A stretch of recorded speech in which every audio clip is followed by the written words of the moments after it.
గంజాయి సరఫరా వాడకాన్ని ఉపేక్షించబోమని వీటి వెనుక ఎవరున్నా కఠిన చర్యలు తప్పవని హోంమంత్రి అనిత స్పష్టం చేశారు. తిరుమల శ్రీవారి దర్శనానంతరం తిరుపతిలోని సబ్ జైలును ఆమె పరిశీలించారు.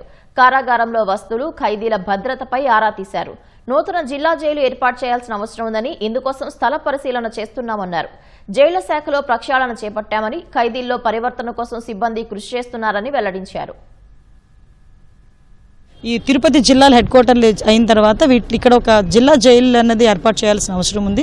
దీనికి సంబంధించి స్థల పరిశీలన కానీ అదేవిధంగా ఎక్కడ మనకి పాసిబిలిటీ ఉంటుంది. అట్ ద సేమ్ టైం ఈరోజు తిరుపతి సబ్ జైల్లో యాక్చువల్గా కెపాసిటీ 120 ఉన్నా కూడా 140 మెంబర్స్ వరకు ఈరోజు ప్రిజనర్స్ ఉన్నారు. అందులో కొంతమంది 1 month వాళ్ళు కన్విక్టెడ్ వాళ్ళు ఉన్నారు, అండ్ మిగతా అందరూ కూడా రిమాండ్ వాళ్ళు ఉన్నారు. సో వాళ్ళకి భద్రతాపరమైన సిచ్యువేషన్స్ ఎలా ఉన్నాయి, వాళ్ళకి ఎలాంటి ప్రక్షాళన జరుగుతుంది. అట్ ద సేమ్ టైం వాళ్ళందరూ కూడా ఇక్కడ నుంచి వెళ్ళేటప్పుడు కంపల్సరీగా ఒక పశ్చాత్తాపంతో బయటకు వెళ్ళాలి, మళ్ళీ ఇక్కడికి తిరిగి రాకూడదు అన్న కాన్సెప్ట్తో వెళ్ళాలి. దానికి మోటివేషన్స్ ఎలా అవుతుంది ఇవన్నీ కూడా చూడటానికని వచ్చాం.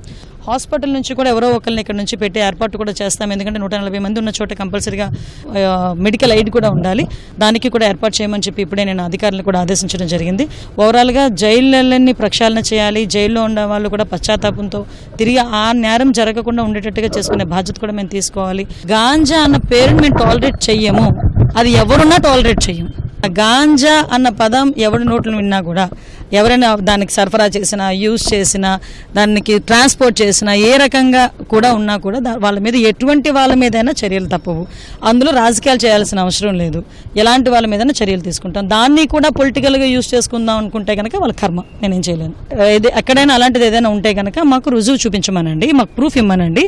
ప్రూఫ్ ఇచ్చిన తర్వాత కూడా మేము యాక్షన్ తీసుకోకపోతే క్వశ్చన్ చేయమనండి. నేను రెడీగా ఉన్నాను ఆన్సర్ చేయడానికి.